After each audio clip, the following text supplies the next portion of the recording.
Hello, everybody. Welcome to episode 15 of Digital Village. As always, I'm excited. I need to take a deep breath, let this land.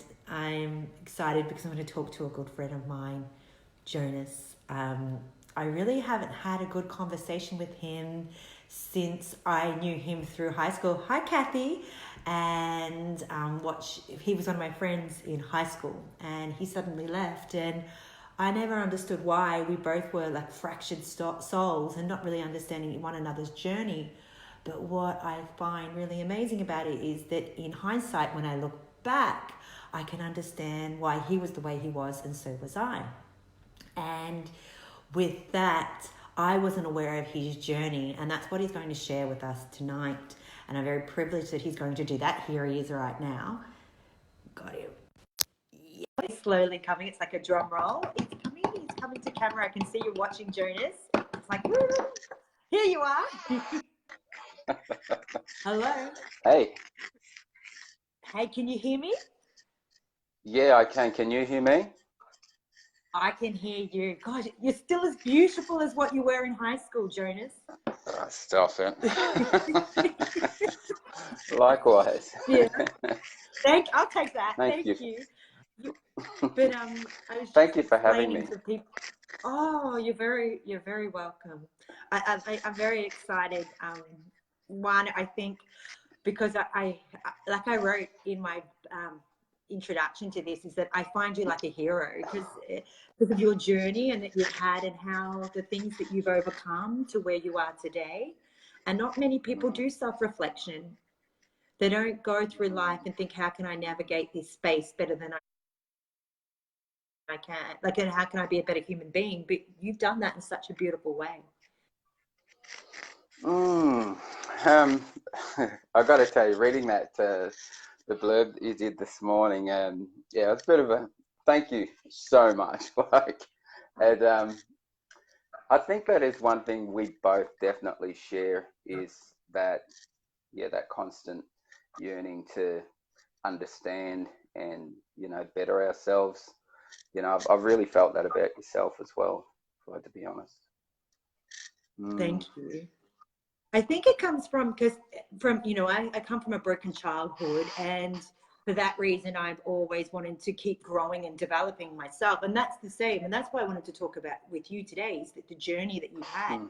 Not many people know about your childhood and what brought you to where you are. Well, that's why I brought you on. I know you're happy to share it. So how do we launch into this? Do you want to start from the beginning, or Whatever. Like, I'm pretty crazy. Like, I've got to tell you, I've got a little bit of jitters, a little bit of nerves. I've done a lot of interviews before. I haven't done one for a while. This last couple of years has been pretty big. And so I'm just trying to shake off a few little, and because I haven't seen your face in so long, like it's like been a minute. Hey. It feels like a minute, but it's so long. And like I said in the post I wrote today, you're one of the people that I wondered about, you because you disappeared suddenly, because you came into my life and then you disappeared. And I was really grateful for Facebook, because I was able to put you in the search engine and find you, because I remember you being this rebellious teenager at school. And I don't know if you remember, when we were in year 10, we locked a teacher out of the room. Can you remember we did that? That was all our whole I actually can't remember that. So you and I and everybody else in the classroom, you and I were the ringleaders, and we got this poor little Granny Griffiths. She was in her 60s, this little old lady that came as a replacement teacher, and it was in the dungeon classroom downstairs, and you and I locked her out because she had to go out. So we locked her out of the room. She couldn't get back in, and we'd rallied like the other 25 students in the room to not, like, and you look back and go, what was I thinking? But you know what? Yeah. Like I said in the post, we had no control in our world. So the only way you and I had control was rebelling. No. Look, absolutely. Like, I always wondered, like, I've got so many questions of myself, like, I've got so many questions about you, because over the years, we've stayed in touch via social media, which has been awesome. I think we've tried to follow as much as we can, in a sense, but I have got the same questions. Like I always seen you as like this fearless person at school, like this fearless girl. You just didn't care about the negativity or opinions. You didn't care about being one of the cool chicks, or it was just. I always looked up to you in that way as well. I don't know, just. I do remember you being. I think you were a lot more bold than I was when it comes to school. Like, Yeah. I was the times when we met, like when we first met at that time of my life. I was just a scared little kid. I really was. That school was the first time I'd ever been to a high school ever in Australia. I had no idea. I was terrified. You know. I'd never had any formal education like secondary schooling. I was taken out of primary school in about grade 3 by my adoptive parents, and then homeschooled right up until they kicked me out at 13 or 14. Yeah. Wow. Yeah. I had no idea. Like, it's funny how we have these facades while we go through school and we are a certain way. And I had no, Yeah. I just thought you fitted right into the school, right in there. I thought, oh, this is how it is. And so, and that's interesting because when you're at school, I never knew about those aspects of you as well. Do you understand? I didn't realize that you came from Yeah. Haiti. I made the assumption that you were born here and that Mm. you'd always been a part of the system, but you weren't. It's that good English. Is your English the system? But no, just that good you English, just good Australian. but you think about it. You, as a kid, you don't ask these questions because you think everything's normal. No. You don't really look underneath the layers and think, why is someone acting this way, or why is life like it is? You just take it as it is and you just keep going. Yeah. Yeah. I 100% agree. Like, I don't know, like even reminiscing about this stuff, I'm an emotional guy, like, especially since I learnt to break down a lot of these barriers. I'm a pretty emotional guy, so even reminiscing about this stuff, it invokes emotions. It makes me think about that time of my life, the loneliness, the frustration, everything you wrote this morning. I was reading. It's like she knows me. Get out of my head, because you explained so well where we were at, and I had no idea that you've got such an intuition. I had no idea that you had such a gift in being able to, like I say, you really read me well, and I was just like, holy crap. I was blown away. But you know what I'm going to say? It's because even though my instances of my life examples weren't the same, like identical, they were the same. So, like, I grew up in a home that looked like it was perfect on the outside, but there was abuse behind the barriers. And my mum was with a man that was 20 years younger than her. It was my sister's ex-boyfriend. I love that reaction. It's like, whoa, my sister's ex-boyfriend. And I wasn't allowed to tell anyone that they were together because he was actually a minor when they first got together. Oh my God. So I wasn't allowed to tell about the abuse or the relationship. And so there were so many lies and so many jugs of, what can I say, plates that I was carrying. And so that's, even though my journey's not the same as yours, I still understand that lie, that facade that you were showing a front to the world. This is who I am, but deep down, I'm being ripped apart and nobody knows that I'm in pain. It's so true. Like, that just blows me away, just what you said. I think I realised at a really young age, especially being independent so young, I think I realised that, and growing up in our society, that I've always thought it don't matter how big the problem, doesn't matter how big the problem, my problems is the easiest way to say it. My problems, I've never seen my problems to be any bigger than or any smaller than anyone else's, because it's mine. And I feel like I've always felt that about my friends as well. My friends that grew up in beautiful homes, rich families, perfect everything, you know, but they'd have their things as well. But I never viewed their problems to be any bigger or any smaller than mine because it was theirs, you know. Does that make sense? Yeah, that makes a lot of sense. And it's really good you have that discussion, because behind closed doors, nobody knows what's going on. We show this like facade, everything's all right. But really, everyone is going through pain. They're all going through different things. And we just keep presenting to the world this facet of us. But the reality is it's better. And I know with your experience, when you open up the lines of communication and you tell people what's going on, you actually overcome those emotions and those obstacles that are going on quicker than holding on to them and not sharing them with other people. Yeah, I couldn't agree more. I just I'm blown away by like what you've gone through. Just my mind's just reeling now because yeah. It was just such a I'm lost for words. I just can't believe that. I didn't know anything like that. That you were going through any of that stuff. I'm so sorry that you had to go through it. You know. You know what, Jonas? It's like, and you know this with your experiences too. I've worked through them.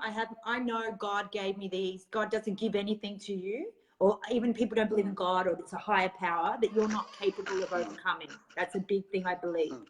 God, like, and life happens for you. And because of the things that happened to me when I was a child, my life has a deeper connection to other people. Like, I went out searching for acting, and now I'm doing this. And so, you know, it's given me a deeper meaning to my life. So I'm not angry or resentful at my mom or my mom's partner or anything like that. It's the reality is they were doing what they could do with the cards they were given. They were trying to do the best they could. My mom tried to be a mum, you know, and my mom suffered with addiction, and her addiction is love. Like, she was addicted to love, wanting people to constantly love her. And for myself, I have difficulties with food and my appearance. Like, and that's an addiction as well, you know. And I know you talk about the fact that you're in 2 years of recovery. It doesn't matter that it's a form of addiction, and I can't judge my mum ever on her actions, because she was looking into the addiction was driving her. She wanted somebody to love her. And the same with the man that he was with. So I can't sit in judgment. I just think, okay, how can I have gratitude? And I know that's a big part of your life, that you really look into about how you can be grateful about life. And I suspect that's why you sit where you are today, because you found gratitude in your life as well. Yeah, absolutely. Like so much you said just then resonated. Even though we've taken different paths, we've arrived at the same conclusion, for the sake of our mental health, our well-being, our growth as humans. You know, that everybody does the best they can with the situation they have.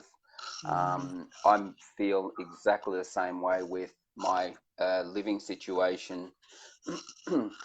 As a child, you know, I went through a lot of stuff also, but I've had to learn to forgive and accept that, like, I've had to let go of a lot of stuff. And even as I speak about it with you now, because I don't speak about it that often anymore, because in my recovery, I've tried to move away from it. It's hard trying to go back, and I have to remind myself, I've been through this. It's going to keep coming up now and then, but I've been through it, and I don't have to go back and revisit the negative side of it. You know, Yes. I have to keep for myself and my health. I have to keep moving forward, but I don't have to be scared of the fact that it happened. I don't have to be sorry anymore. I don't have to be worried about public judgment anymore. Like, just to touch on my addiction side of things, absolutely, just that need for more, that need for acceptance, that fear of failure, huge thing for me, the fear of failure. Trying to push my wife away, you know, it's just, Anyway, I get off topic a little, but No, keep going. we've still. I just feel like Love it. Keep going. our journeys are so different, but Mm. the outcome is still the same because we still push and strive to do better, to want more, to succeed as humans. You know, for the ones we love, for our children, for ourselves. I think it's still a thing I knew I was going to have to grapple speaking to you, is learning to accept compliments. I'm still pretty not great with that, and it's something that I'm learning to accept and just say thank you for the compliment rather than going, oh no, not me, you know. It's a lifetime of being kicked and downtrodden as a kid still resurfaces in that manner, and I've got to teach myself and reteach myself to push that negativity away and accept the compliment. Thank you. Just be thankful. Be thankful for everything. Thank you for the compliment, and I'm so grateful and glad that you'd share that. You see that quality in me, you know. Like you were saying about talking about before, gratitude. It's just it's a big part of my life. It's a big part of my recovery. It's always that go-to for me now, rather than picking up a drink or a painkiller, whatever the vice may be. It could be sex, it could be tobacco, it could be love, you know.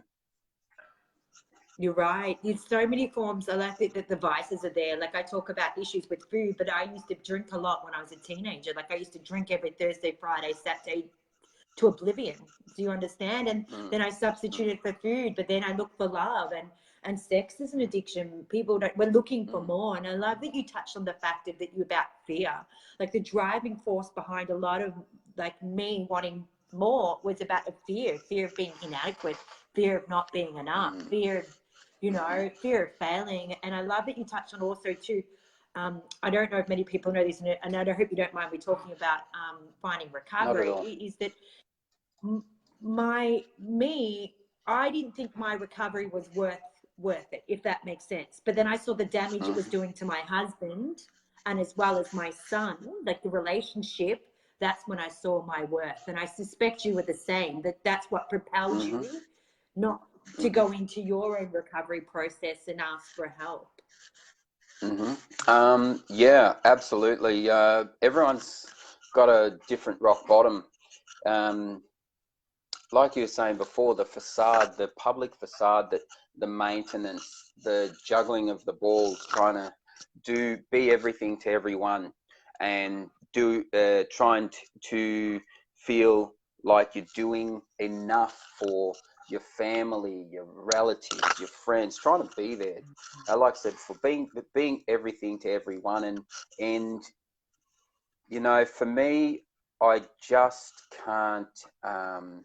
I guess on the outside, I had everything. We had a business, we had possessions, you know, I had things, but internally, I had a lot going on in the sense of things that I considered failures, not being able to do enough, not feeling like I could do enough for my family in Haiti, my mum, my brother, my sister, his kids, feeling my heart being pulled over back to Haiti was a thing it really eroded me for like 8-10 years, I guess, since I found mum. It just really at me, just winding. And as much as I wanted to be over there and be with my mum, I had this absolutely picture perfect family here. Now, that's one thing that didn't change. I've got to say that my wife and my kids, that was just that one thing I wanted to do good for them, but I wanted to be at home as well with mum. Like I just found mum. We were away. We were separated for over 20 years. And so that really messed with my head. It really, it threw me into a pretty heavy depression.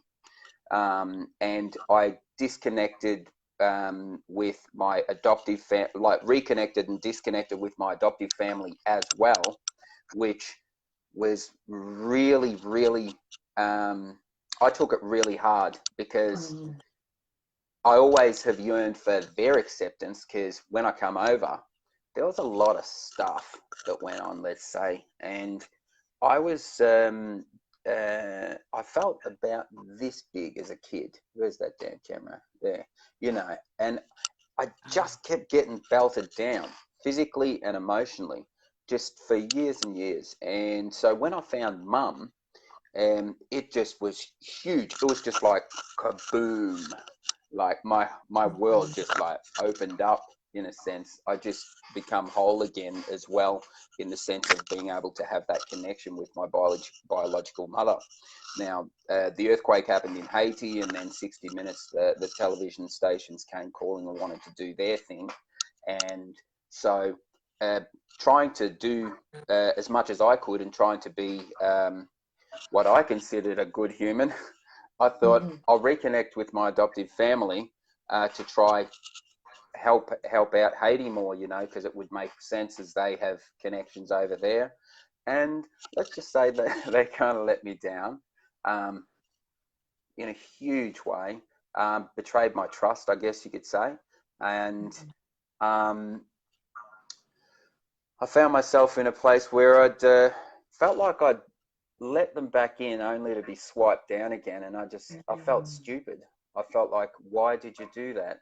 Why did you put your family on the shelf? I put my wife and kids on the shelf temporarily, go do this documentary and stuff, and try raise money to help these my countrymen.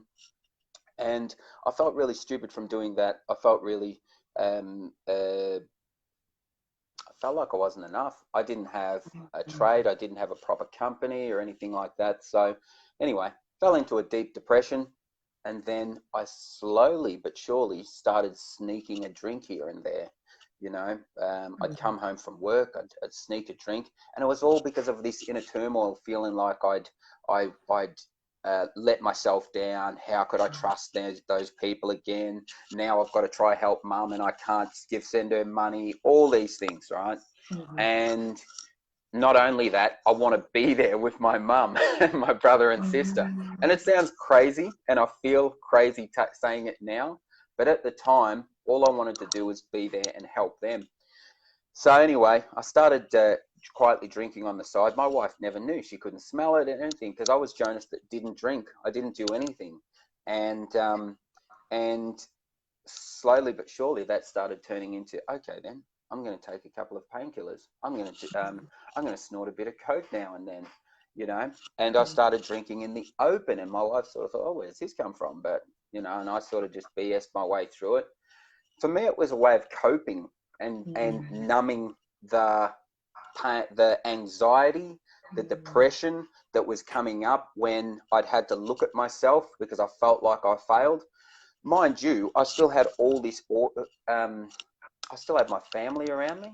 I still had my wife there. I still had my beautiful kids, but I couldn't see none of that because I was depressed, and I couldn't deal with the fact that I'd felt that I'd let so many people down. So I kept masking it until about 8 years later, I hit a rock bottom, and I went to my wife and said, look, I need to go to treatment. You know, like, she'd been trying to get me in for a bit anyway, but I'd finally decided, yeah, let's do it. And I just shut up everything, you know, and went into treatment. And I stayed there for 10 months. So it wasn't easy. It wasn't pretty, but it helped me come back to earth and realize what was important to me. And that was that I still had my wife, my kids, my family. I still had my mum, you know, who was so important to me.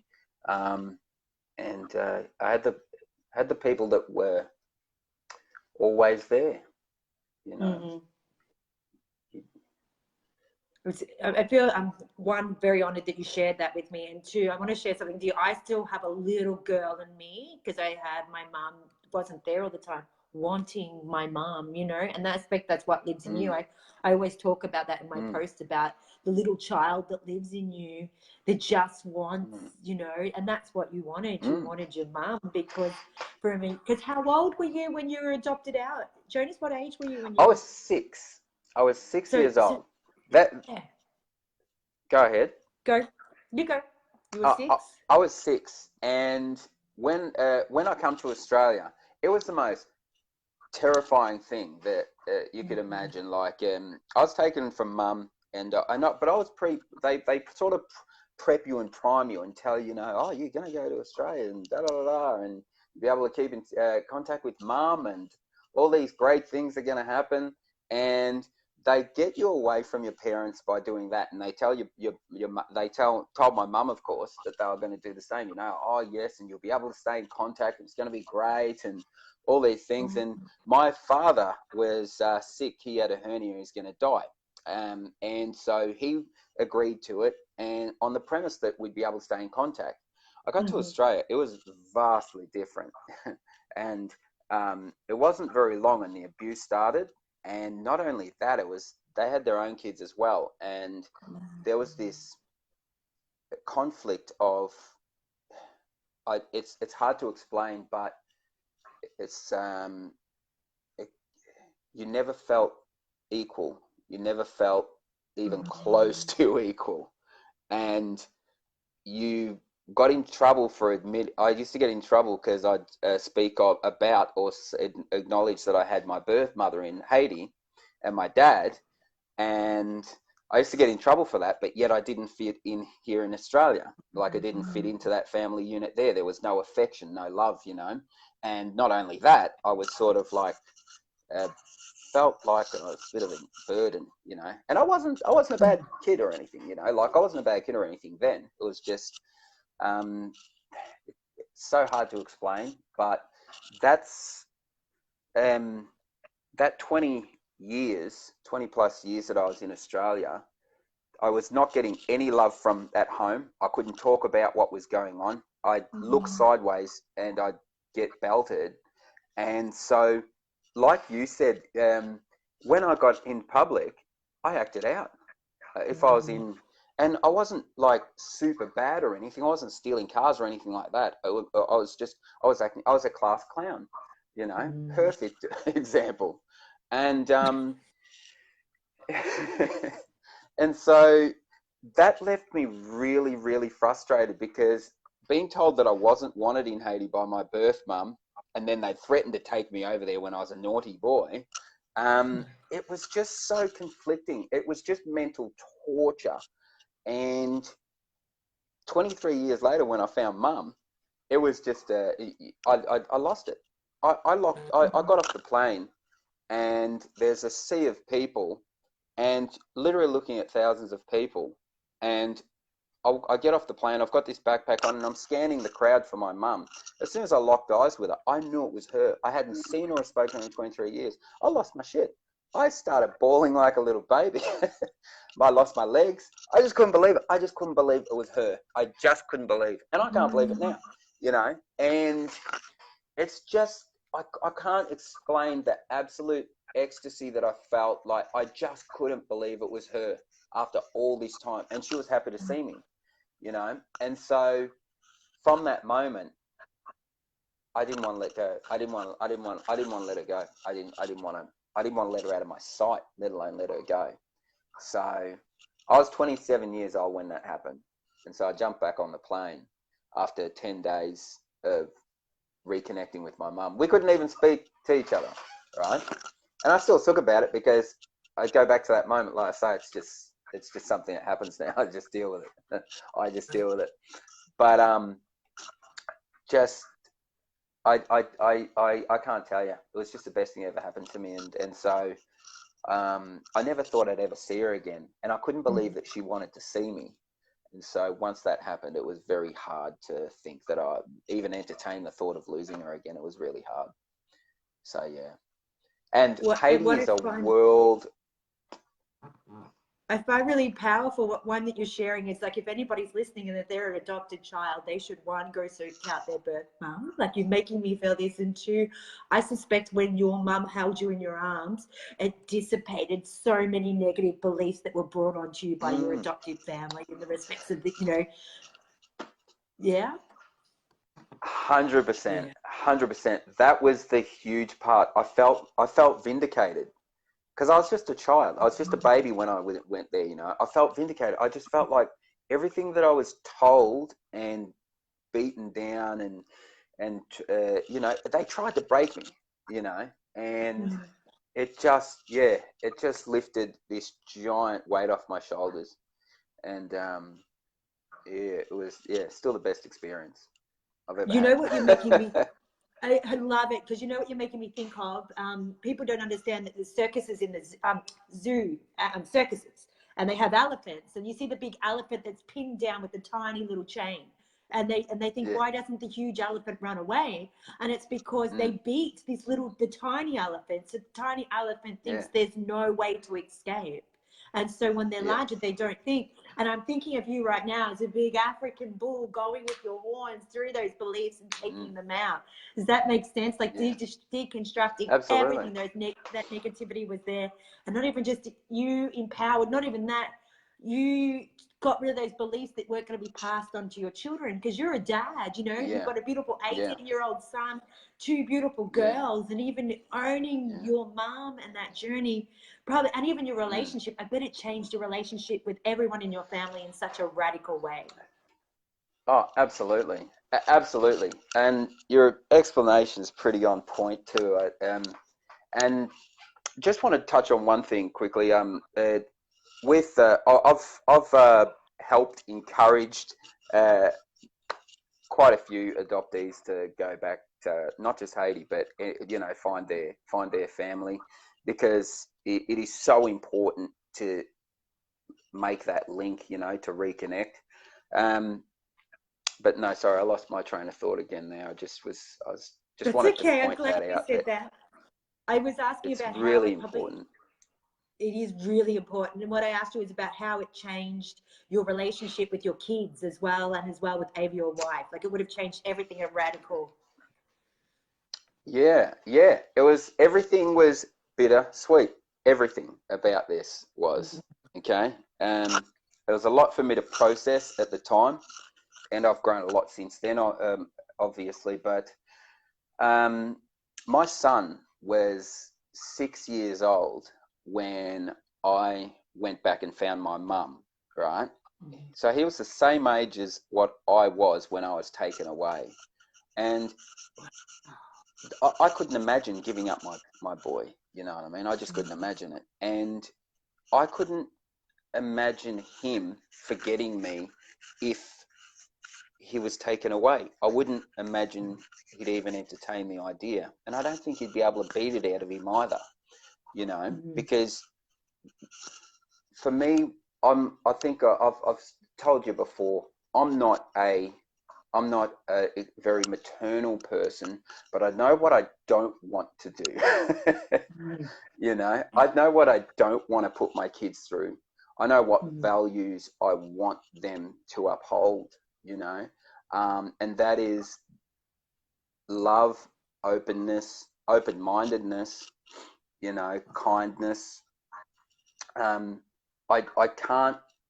I could never beat them. I could never discipline them in a way that makes them feel lesser than, I've always spoken to them at eye level. We always have a conversation. Our house is a pretty open place in the sense of conversation. I've always said to my kids, I've always said to them, like I say, I'm not hugely maternal. I am now, because I'm 38 years old. I am a bit of a softie now, and I'm very pride-filled when it comes to being a father, or a good father. I was terrified I was going to mess it up.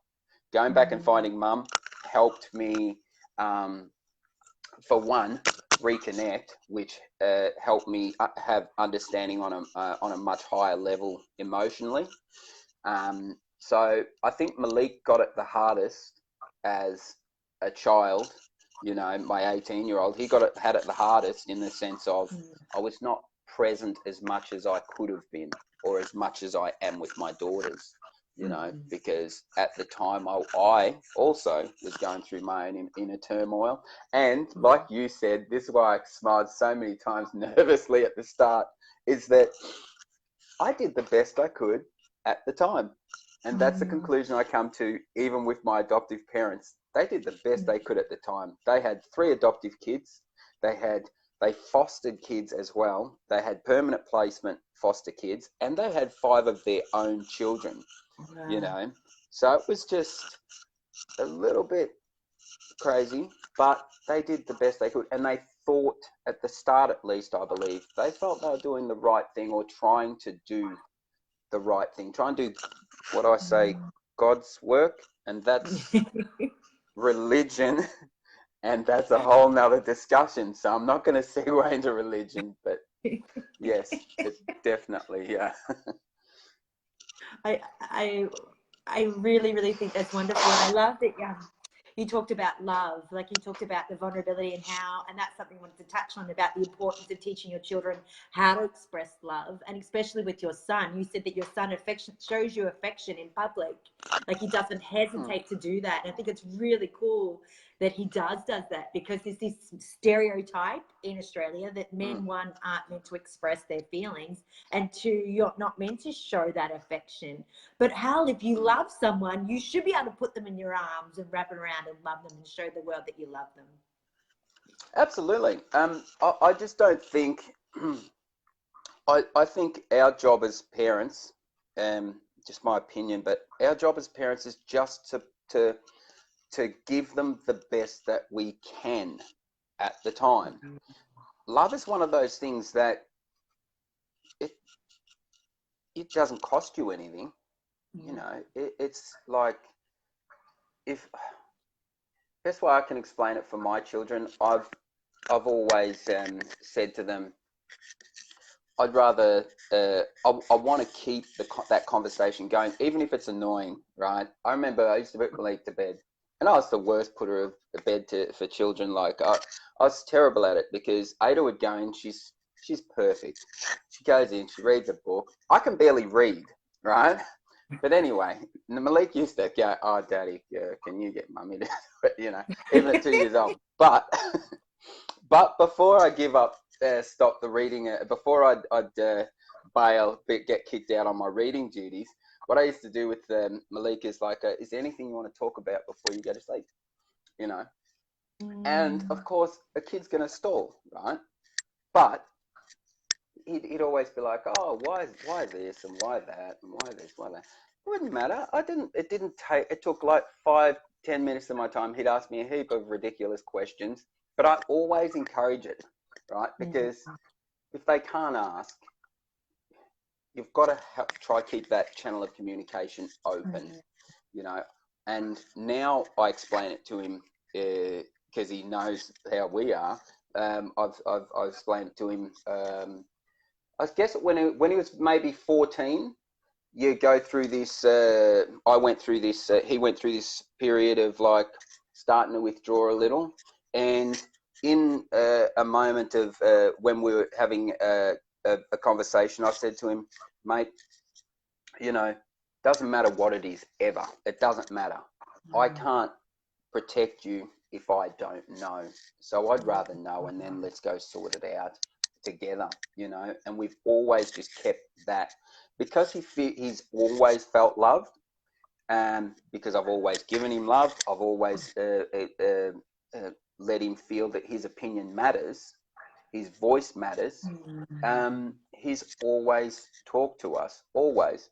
And of course, there's times when there's stuff now, he's kind of like, don't know if I want to hear this, but it's our job as protectors, you know. And it's just so much. I never thought I'd be talking like this. You just don't know how anti-child I was, you know. Wow. I thought I was just put on this planet to, you know, date hot girls, have sex, buy flash things, you know, I'm just being real, like in the sense of that alter ego sort of thing. Yep. You know, no one can tell you that finding the love of your life is going to be a calming agent for your crazy ass, and that you're going to settle down and have 3 beautiful children and an amazing life if you have the courage. Yes. You know? I'm so glad you say that, because I was like you, terrified, one, of having kids, because I thought I'd screw them up. I was like terrified. Yeah. So hence the reason why my first child was when I was 36, because I'm 38 this year. I was like terrified. Two, what was the other one? I was me. The world's about me. The world's about what I can do. The world's got to give it to me. If I have a child, it's going to screw everything up. But you know what? I'm going to put it out there. Now, if there's parents watching, it is the greatest gift, because I have become a better human being because of my son. And this love heals all wounds. And you would know that with your first son and your 2 girls. You see that you want to be a better human being. And 2, that the way that they look at you, nobody in the world's ever looked at you like they look at you. And you know that love is 100% in love with you. Like and they don't give a, I'm going to swear, they don't give a fuck about how you look, what you have. They just love you for you. And it's the most powerful motivator in the world, because it pushes you outside your comfort zone. You will do anything for them. And I love that you have said about love before. You said love is like the most valuable commodity we can have. And one of the things I went and researched when I decided I wanted to have a child is, well, how can I stop screwing them up? And what happens is, they said, love your child for the first 3 years of their lives, for the brain, the neural pathways in their brain to connect, is love. That's it. They don't need no expensive tutor or course, or they just need one person in their life that continually shows them love. And they're going to be an all right human being. So your kids are going to be all right based on the fact that you just give them love. And that's the same with my son. If I just keep giving him love and use my event, like the things that have happened in my life, and say, okay, I'll just, because they come up. You just said beautifully, like when you were going to the plane, on the plane, to see your mother, it was the same age as your 6-year-old, your son was, And they say in life, our children tend to face the same obstacles as we do at the same age, or we confront things from our past, which happened there. But if you keep working on yourself and have an awareness and give that love, your kids are going to turn out all right. Yep. Absolutely.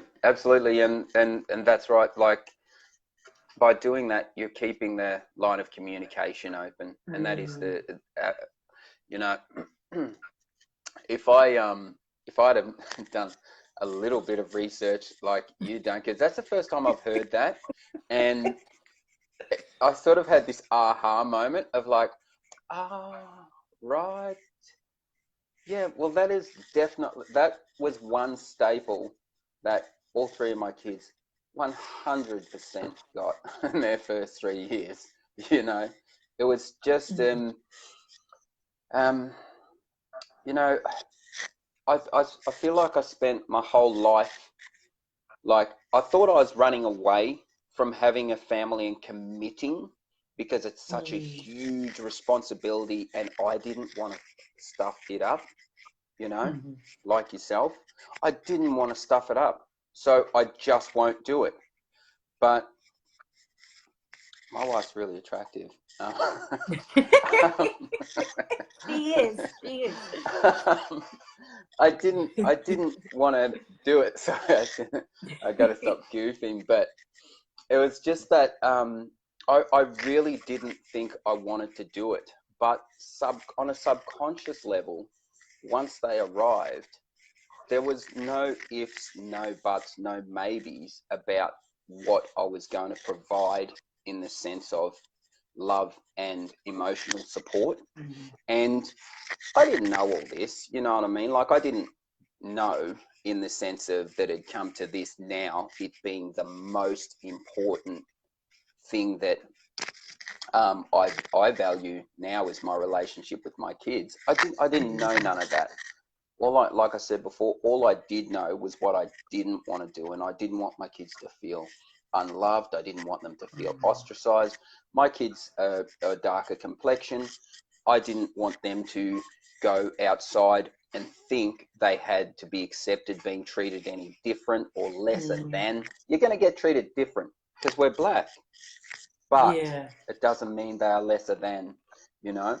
I've had the conversation with my son. My son's a good kid. He's never ever been in trouble with the cops. But I had to have that conversation with him. You get pulled over by a cop, it's all good, homie, but you do not say a thing. You do not say a word. All you do is you be polite and you ask to call me. And that's all you do. You do nothing else. You don't nothing. Everything is respectful, just like we are at home, and you just be respectful and ask to speak to me. You know, now he's 18 and he can handle it himself, but the reality of it is, it doesn't matter what the struggle, we all have our struggle. Our struggle is just when you're darker, your struggle is right there. It's the elephant in the room. And I feel if I didn't go through the struggles, I'm doing a lot of hand gestures today, aren't I? If I didn't go through, if I didn't go through the struggles living on the streets in Bendigo, Ballarat, Melbourne, if I didn't get racially beaten up, sworn at, if I didn't get abused by, physically and emotionally abused by my doctor, if all these things didn't happen, and if I wasn't willing to remain open to not tar and feathering society, I knew I'd be all right. You know, I always try, like, it's an etiquette, and this is going to may sound weird, but it's nearly like an etiquette. I didn't want to be treated like I didn't want to be treated like the black fellas hang around in the mall, you know, when I was growing up, because I seen how my adoptive family looked at them. Seen how white society looked at them. I didn't want to be treated like that. But then I thought, is that their fault or is it the white people's fault? And I'd look at them and I'd look at the white people and I think, oh, it's kind of both. Now, save the hate, people, because I've said this 1,000 times. If anybody wants to send me some hate. If I hold a conversation with someone, look them in the eye, and I'm respectful, 98, 99% of the time, they're going to reciprocate. And so that's just always been my view. I remain open to people. I remain open to learning. I consider myself the dumbest person in the room if I'm in a room full of people, because I'd rather learn what they've got to. I'd rather go in with the open mind and try and learn something rather than put up a wall, because I just don't think you can live in Australia, in our society, in our society. I just don't think you can do that and isolate yourself. Isolation's bad in addiction, and it's bad for social. For any social situation anyway, you've got to be open, you've got to be willing to learn, you know. Gee, and I'm really grateful that my kids. Yeah, that's it. And it's really grateful that you touch on that fact about how you experience life as a man with colour. Because I think it's really important that white people fucking hear the story, the reality of it. Like, I have friends that are Sudanese descent, and people do look at people differently based on colours. It's really sad. And we do live in a world where cops in the street will pull you over based on the colour of your skin. And it's really important that you are educating your children about that and about how they can navigate this place and how it is, because it is, people do treat you different. And I think it's really great that you brought this conversation up, because it's something that needs to be aware. Because I remember there was a radio jock that said the other day, there's no racism in Australia, but how does he know that there's racism when he's white? Do you get what I mean? Because he's fucking white. And he's am I swearing? He's white. And he says there's no sexism. He's a man. Do you understand? Like, how can you know what sexism is, Or, you know, what racism is if you've never unless you experienced it. experience that and walk those miles in Mm, your shoes. And I'm really glad that you brought it up, mm, because it's there. But I love the fact that is if you do that and you face someone in the eye. And I was listening to a really interesting podcast by Oprah Winfrey, and she talked about how she brought the Ku yeah. Klux Klan in Yes. on the Yeah. show, because she was going to show them, you know, this is it. But then she went back and she realized that they were recruiting on her show, and then 20 years later they wanted to revisit the thing, and she's like, I'm not going to do it unless there's a reason behind it.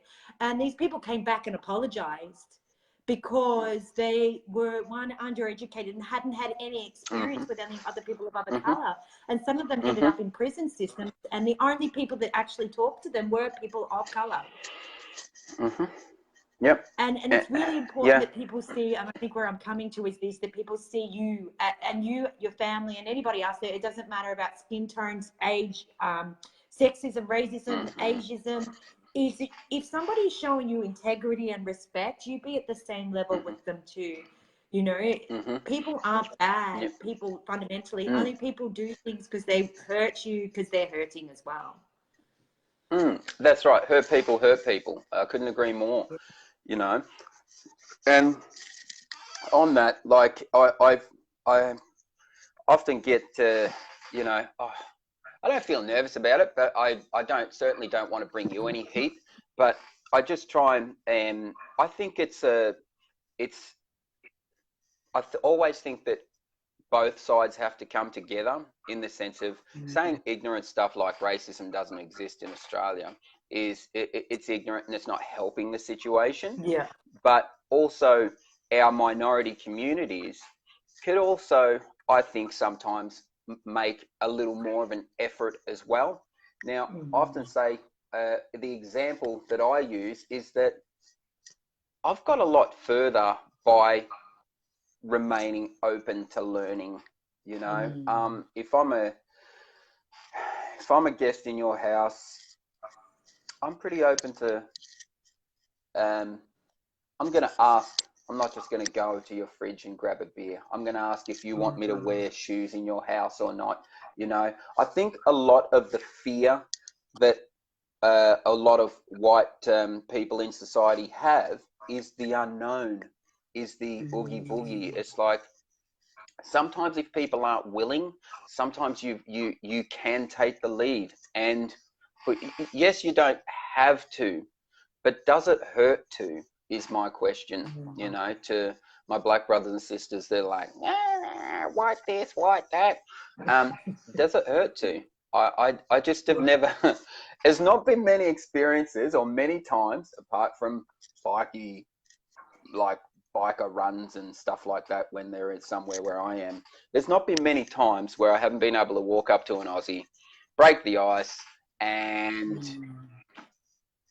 you know, have a good chat and a laugh and find some common things to talk about. You know, it didn't really cost me anything to do that. It didn't cost me anything in the sense of, you know what, how can we make this better? How can I make this a pleasant experience? Now, I remember going out in Mooloolaba with Ada. The Banditos used to have a run up the coast on their bikes and stuff, doing manly stuff. And I remember we were in a establishment, and I was young and naive, and I thought, oh, it doesn't matter that they're in there. They should be sweet, you know, like it shouldn't matter. I remember walking in there, and I went up to the bar to get us some drinks and stuff, and I turn around, and Ada's trying to walk away, and they kept making a wall everywhere she walked. And that scared the shit out of me. I gotta tell you. They kept making a wall, as in like, you're gonna do what I say, you know. We're in control here. You're not in control. And I just grabbed her hand and started walking, and they started blocking me off too, to the point where I just pushed my way through. But you just don't know. You just don't know. They could have beaten my ass, and it's happened before. But these situations happen, and I think people need to be aware of it. But I also think that skin tone is immediate. You can see that. But everybody's got their struggle. like you're saying before, just acceptance and everybody being willing to accept each other for their gender, whatever they identify as, their sexual preference. It ain't nobody's business, you know. I remember when we were kids and stuff, and you know, back then, even back then, the stigma around being gay, you know, and how gay people and lesbians were treated, and it was all a joke and all that. And I used to think to myself, excuse the French, but I used to think, I don't give a fuck. Who cares? Like they're not. No one's grabbing on me, you know. Like, exactly. Who cares what their sexual preference is? Like, so yeah. But I had a more direct route of understanding what it's like to be treated differently. Is what I'm getting at, I guess. You know, being treated differently for no reason. Apart from fear. Yeah, and that's what it comes down to, the fear of the unknown. They don't understand. And I love the fact that you brought to my attention that, and that's what I think has allowed me to navigate life, is that it's about being open to learning. And I love the fact that you go into a room and you think you're not the smartest person in there. And that's something I want to apply to my life. I'm going to start going into the room, not think I'm the smartest person in there, because there is an opportunity to learn and grow as a human being. And I think that's what's probably to the credit of why you've been able to come all the things that have been thrown at you at life, is because you're always learning from it rather than holding it onto you and let it anchor you down. You learn from it, and then it's like you burst out of it and come into it's like a caterpillar in a cocoon. You think about it, you keep getting these layers of cocoon around you, and each time you burst out, you become a grander, more beautiful butterfly than what you were before. Which brings me to my next segue of religion. Because go for it. I love it. Go for it. I never knew, like I've said multiple times, I never knew any of this stuff. I never had a good male role model to show me what it was to be a man. I just had to crash course and navigate, much like yourself being a woman, you know.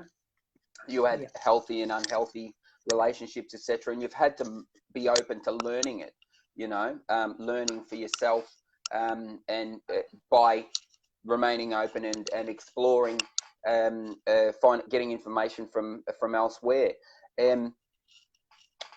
When it comes to religion, I was so torn. Like, when I was fundraising for Haiti, and when all my life growing up in Australia, from the time I was 6 to when I was kicked out, like 13, 14, it was always go to church, do this, do that, like twice Sunday morning, Sunday night.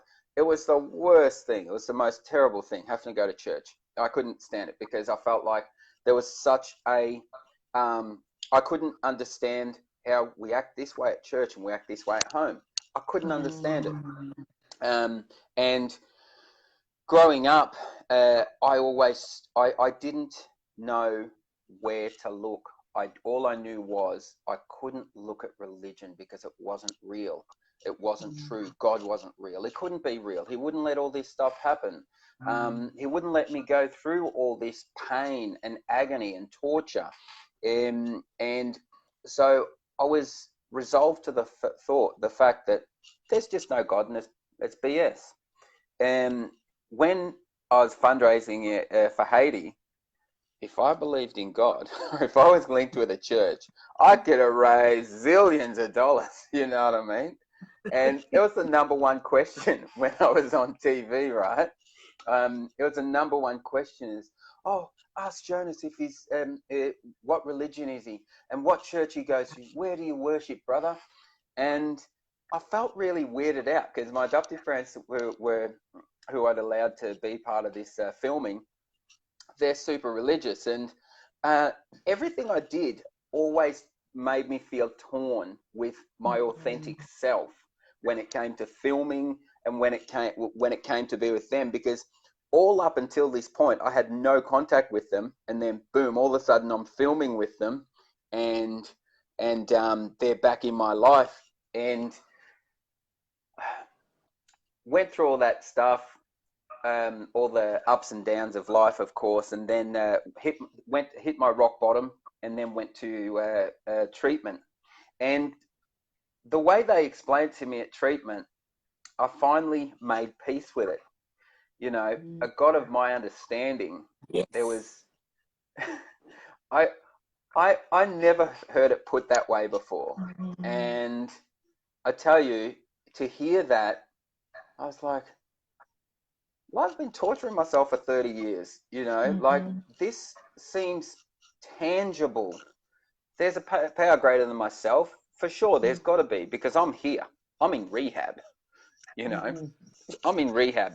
That's where my best thinking got me, was rehab. So I started exploring that a little more. And in short, I found faith. I found faith. I found my higher power. And I don't. I've realized I didn't have to link it to a denomination, a church. I didn't have to link it to some story about a dude that walks on water and has golden wavy hair and blue eyes and doesn't look like me, who actually probably looked more like me if he existed anyway. He would have looked like My you thing too. is, you know, but it was like another missing link for me, Amberlee. Just that feeling like I wasn't alone, and feeling like to have faith was to feel. I felt stronger by having the faith, you know, in a power greater than myself to help me work my way out of this. You know, I was so fortunate because there's a 3% success rate. I was pretty deep in, you know. Things had gone really bad, okay? But there's a 3% success rate. I was like one of very few people that had my wife and kids. Now, by the time my mind started getting healthy again, and I was getting constant therapy and medicated, etc. By the time I started getting healthy again, I woke the hell up. I was like, oh my God, Ada, the kids, like, I am so fortunate. I just can't believe, you know, no matter what, I've got to do whatever it takes to get better for them. Like I just, I can't explain to you how, like, well, for one, my spirituality, meditation, but this love and support of my wife, after everything we've been through, just, you know, it floors me, and she certainly keeps me grounded, and we have a much better relationship now. It was great. It's always been a good relationship. I can't pretend. That's the one thing. My family's rock solid. I'll say that. Where's some wood? You know, because the only thing when I say that, sorry, is that I don't know that I could have been as strong as Ada. I'd like to think I could, but I would not have got through that if she wasn't there. Like, I went through my whole time in Australia searching for acceptance and family. I thought that was family as in like being a part of a family, being a child in that family. But it was with me the whole time for 18 years. It was with me. Like, meaning I've been with Ada for 18 years. She's been my family for 18 years. And she has not wavered. She's been there rock solid. And God knows, no matter how hard I tried to push her away in my moments of doubt and depression, anxiety, and fear, she stayed rock solid.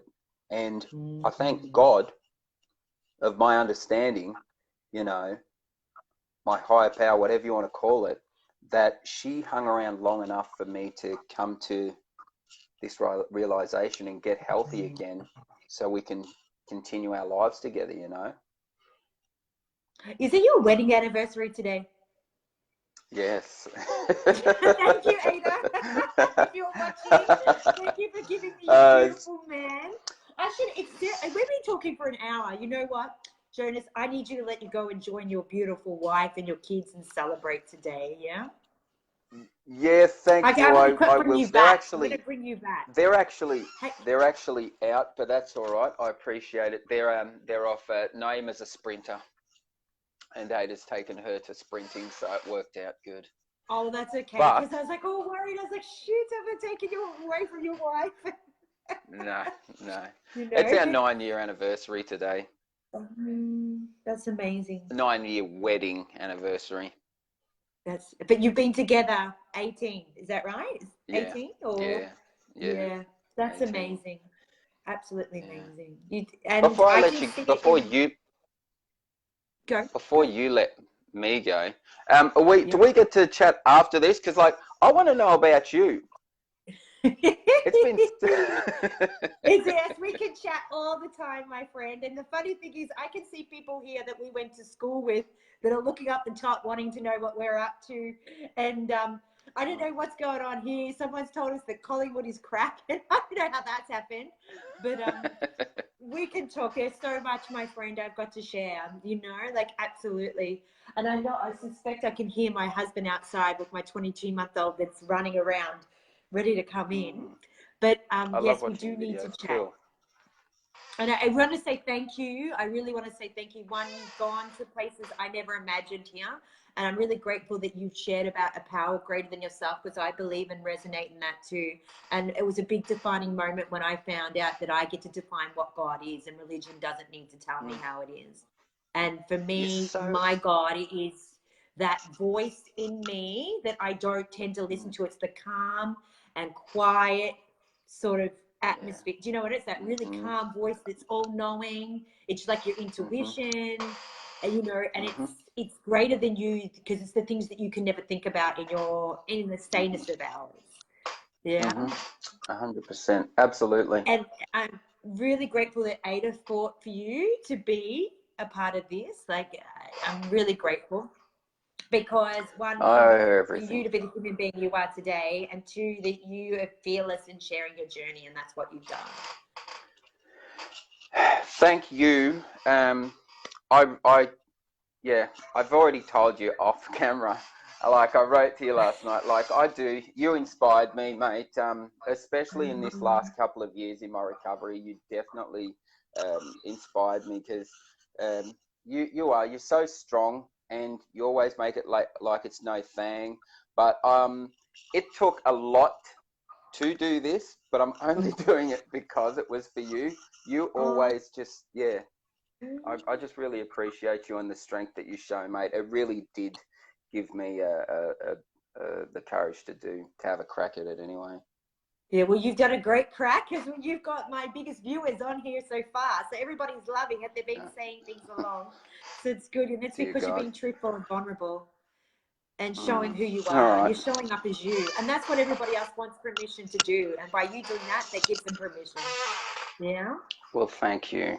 Cool. Yeah, you're very welcome. All right. And like I said, we'll talk on the phone. I'll call you after this. And then also, too, I'm coming to Queensland to stalk you.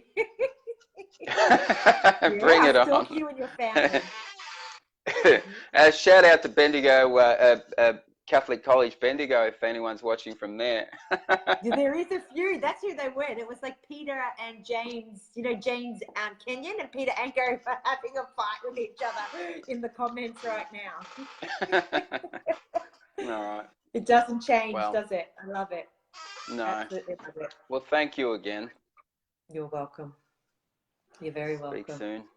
All right. And goodbye, everybody. Thank you for watching. Big shout out. Thanks for watching, guys. Yeah, absolutely. All right. And I'm going to say bye. See ya.